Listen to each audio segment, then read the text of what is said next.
एक गांव में एक लड़की थी जिसका नाम था सुमन। वह बहुत ही खुशमिजाज और मेहनती थी। सुमन को शादी गांव के लड़के राजू से हुई थी। राजू बहुत ही अच्छा इंसान था, लेकिन उसकी माँ सासू माँ बहुत सख्त और चिड़चिड़ी थी। सासू माँ का मानना था कि बहू को हमेशा कठोर अनुशासन में रहना चाहिए ताकि घर सही तरीके से चले। वह सुमन को हमेशा किसी न किसी बात पर ताने देती रहती थी और छोटे मोटे कामों को लेकर हमेशा ही नाराज़ रहती थी। सुमन को शुरुआत में बहुत मुश्किल होती थी। सास के तानों और उसके गुस्से से उसका दिल बहुत दुखता था।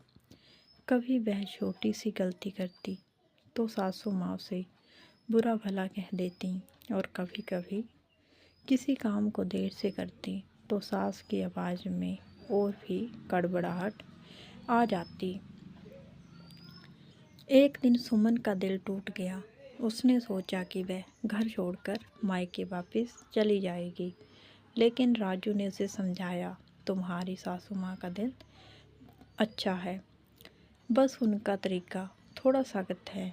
वह चाहती हैं कि तुम और मैं हमेशा एक दूसरे के साथ बहुत खुश रहें, लेकिन वह इसे सही तरीके से नहीं समझा पाती। राजू की बातों को सुनकर सुमन को थोड़ी राहत मिली, लेकिन सासू माँ के तानों से राहत नहीं मिल रही थी। सुमन ने धीरे धीरे सास के साथ अपने रिश्ते का बदलाव लाने की कोशिश की। एक दिन उसने सास के लिए उनकी पसंदीदा चाय बनाई और उनके अच्छे तरीके से बात की। सासू माँ थोड़ी चौंकी, लेकिन उन्होंने चाय पीते हुए कहा, तुम भी कभी कभी अच्छी लगने लगी हो। यह सुनकर सुमन का दिल खुशी से भर गया। समय के साथ सुमन सासू माँ के साथ अच्छे व्यवहार को महसूस करने लगी और धीरे धीरे उनकी सख्ती भी ख़त्म हो गई। एक दिन सासू माँ ने सुमन को गले लगा लिया और कहा, मैंने तुम्हें कभी भी सही नहीं समझा। तुम मेरी बहू नहीं, बेटी हो। अब दोनों के बीच एक सशक्त और प्यार भरा हुआ रिश्ता बन चुका था। सुमन ने यह समझा कि रिश्तों में समय लगता है।